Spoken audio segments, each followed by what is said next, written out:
Hey everyone. I've had a crazy couple of weeks, but I want to start out by telling you about the latest podcast I did with Joseph Newberger. That's the criminal lawyer that I work with.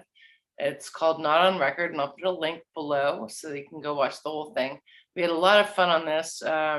Starts out with Monty Python and the Inquisition.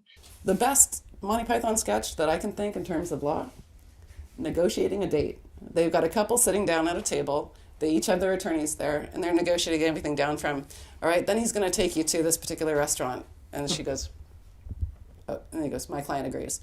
And then he's like, I like that. I know. And then they're negotiating what kind of music they're going to play and how long they're going to have foreplay for and all this other stuff. And that is a very, very old Monty Python sketch, but I would say that is more relevant now than ever.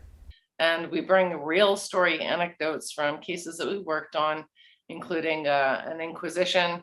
Her husband had seen her having coffee with the driving instructor, and he happened to be a very jealous man, and locked her in her room and wouldn't let her out until she admitted to having an affair.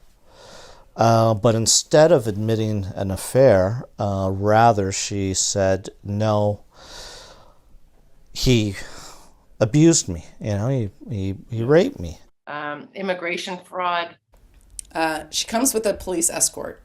The mother, discovers from a neighbor that she's there, and so she comes home to see what's going on. The police say, get back, this is a domestic situation, just, sit in that room and, don't speak with her or whatever.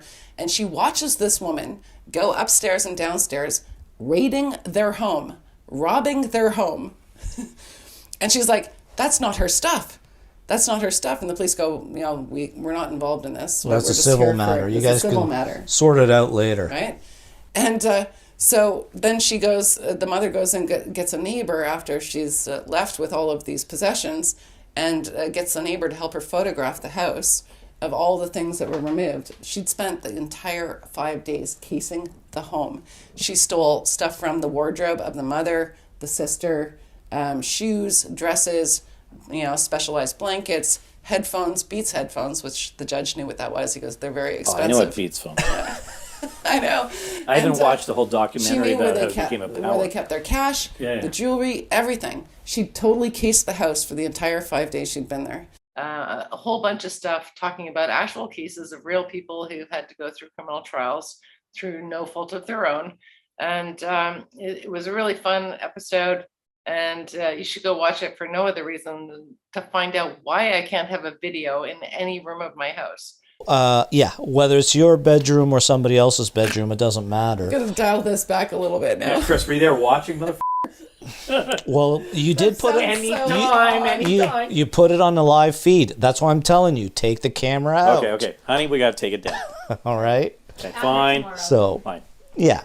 So, or any place, if it's your living room, in which that's a place where sexual activity can normally, regularly occur, foreseeable, take it out of there, because that's a problem. Right, and we skated this because it was in the living room kitchen I'm area. just thinking there's no place left in my home. TMI. Diana's a bit wild. I just have to weigh Diana's a in. bit wild. You guys were getting wild. I had to say something. That was just for comedic We're all a little traditional, just for comedic much to the dismay of my wife. We're all a little traditional. Sorry about that, honey. But I also want to tell you that part of the craziness of my week was that I had done a video about 2 years ago about this kid who has a bunch of videos, exculpatory evidence, where his false accusers got making fake bruises on her wrists with oil crayons. He's got it all on video. He's got a practical confession. And this poor guy has been, unfortunately, stuck in jail for 2 years. And we just got him out on bail. And I'll explain why it's on bail in a moment. We just got him out after 2 years, waiting for his trial. Had a shite lawyer, and we had to get him a new one. This is because he's, doesn't qualify for any, he has to go on legal aid. And in fact, legal aid tried to cut him off, and he had to appeal that to get a new lawyer because his previous one didn't help him out. So he was given an option because of being in jail for 2 years that he could have time served and take a plea deal. But this guy, and I'm going to tell the story in more detail, this guy is epic. And he said, I'm sick of pleading guilty to things I didn't do. He refused to take the plea deal. And he is now out on bail, and he's going to actually go to his trial. And he's probably already got time served, even if he loses that trial. But he wants to hold his head high. He's got so much courage. He's so amazing.